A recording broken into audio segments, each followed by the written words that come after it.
정치인들에게 연설과 스피치, 대중과의 소통은 가장 중요한 성공 요소가 됩니다. 수많은 기자회견, 본회의 대정부 질문, 상임위 현안 질의, 국회에서 일 많죠? 언론 인터뷰, 현장 대담, 수많은 곳에서 정치인은 이야기를 해야 합니다. 수많은 정치인이 말을 통해 큰 인물이 된 반면 설화를 잇고 오명 속에 역사의 바깥으로 사라진 그런 정치인도 많습니다. 정치인은 성공적인 말하기를 해야 자신의 직무와 소임을 다할 수 있습니다. 안녕하세요. 미디어페어와 함께 만드는 김옥TV 시사도민고 김옥교수의 스피치 횡단열차 힘차게 출발합니다. 많은 관심, 응원, 참여, 좋아요, 댓글 공유, 구독과 알람 설정 부탁드립니다. 멋진 언론으로 성장하는 미디어페어도 여러분 많이 응원해 주시기 바랍니다. 정치인들은 자주 국회 정론관 기자회견, 성명, 발표, 또 정당의 입장 설명, 백그라운드 브리핑, 지역구 연설 스피치, 각종 축사, 건배사 등 수많은 연설을 합니다. 이들의 연설과 스피치는 여러 가지 특성을 갖는데요. 살펴볼까요? 첫 번째는 정체감 및 비전을 전달하는 것입니다. 정치인들은 연설과 스피치를 통해서 자신의 정체감과 비전을 청중과 유권자에게 전합니다. 이를 통해 이 유권자들에게 자신들의 정체성, 목표, 철학, 가치 이런 것들을 보여줘야 됩니다. 말을 통해 나라를 운영하고 정책을 실천하고 국민과 소통하는 것입니다. 두 번째는 설득과 감동입니다.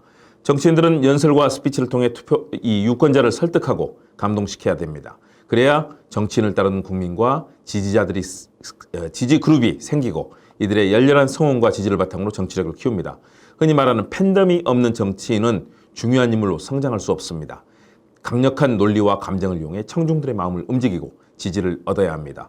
과거 김대중, 김영삼, 노무현, 이재명 등 시대를 이끈 정치인들은 핵심 지지 그룹, 팬덤을 포함한 지지 열성 그룹이 강력했습니다. 세 번째는 대중 커뮤니케이션입니다. 정치인들의 연설과 스피치는 대중 커뮤니케이션의 핵심입니다. 이를 통해 정치인은 광고나 인터뷰 등으로 전달하기 어려운 메시지를 직접 유권자에게 전달할 수 있습니다. SNS와 유튜브 등 다양한 소통 창구가 열리면서 과거 신문과 방송으로 대표되던 커뮤니케이션의 창구가 다변화되고 있습니다. 이를 적극 활용하면 성공의 길을 훨씬 빨리 열 수 있습니다. 네 번째는 비판과 반론에 대한 적극적인 대응입니다. 상대 정당이나 정치인이 음해하거나 허위 선동 소식을 흘리면 언론은 그대로 받아쓰는 경우가 많습니다. 지금도 그렇습니다. 요즘 받아쓰기 언론이 정말 많죠. 검찰이 잘하는 수법입니다. 정치인들은 긴급 기자회견, 유튜브와 SNS를 활용한 연설과 스피치를 통해 자신을 비판하거나 반론하는 의견에 대해 대응하는 길이 있습니다. 과거에는 속수무책으로 당하던 일이 이제는 달라진 정치 환경에서 나를 대변할 수 있습니다. 이를 통해 정치인들은 자신의 입장을 더욱 효과적으로 주장하고 반론을 뒤로 하거나 또는 회소할 수 있습니다. 문명의 이기를 활용하면 도움을 얻을 수 있습니다. 검찰이 흘려서 범죄자 인식을 주는데요. 적극적으로 나서서 타개해야 됩니다. 다섯 번째, 리더십 강조 및 부각입니다. 정치인들은 연설과 스피치를 통해 자신의 리더십을 강조하고 부각할 수 있습니다. 정치인은 유권자들에게 자신이 국가나 지역을 이끌어갈 자격과 능력을 보여줌으로써 신뢰를 얻어야 합니다. 자신의 철학, 비전, 가치, 정책, 실제 활동을 가감없이 보여주고 진면목을 통해서 국민의 신뢰를 얻어야 합니다. 그런 사람이 정치인으로 성공합니다. 여섯 번째, 대중이 쉽게 이해하는 언어를 사용해야 됩니다. 정치인은 연설과 스피치에서 대중이 쉽게 이해할 수 있도록 쉽고 편안한 언어를 사용해야 됩니다. 어려운 전문 용어보다는 일반 대중이 쉽게 이해할 수 있는 언어를 통해서 메시지를 내놓아야 전달력이 높아집니다. 짧고 단순하고 편한 메시지로 유권자들의 뇌리에 계속 맴돌아야 됩니다. 그러면 성공합니다. 일곱 번째는 신뢰의 구축입니다. 정치인들은 연설과 스피치를 통해 유권자 및 지역 구민들과의 신뢰를 구축합니다. 일관된 메시지와 성실한 태도를 보이며 신뢰를 통해 지지를 얻으려고 노력하는 정치인만이 살아남을 수 있습니다. 유권자들에게 군림하거나 잘난 척하는 순간 그 정치인의 인생은 마감되는 것입니다.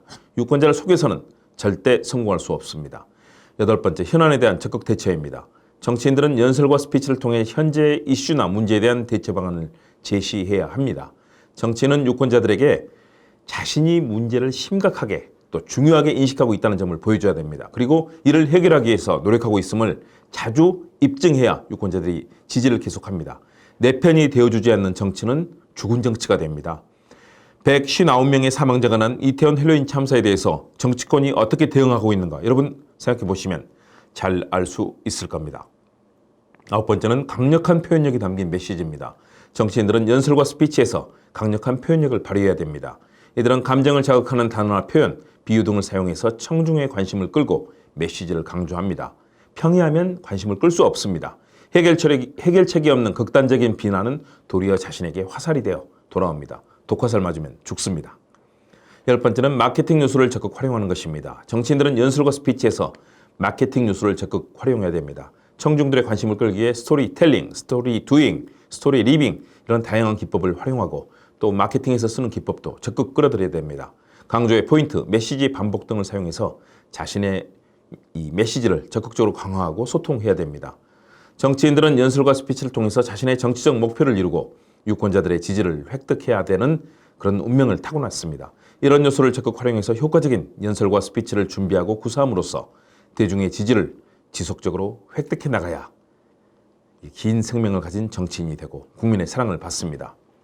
미디어페어와 함께 만드는 김국TV 시사도민고 김국 교수의 스피치 횡단 열차.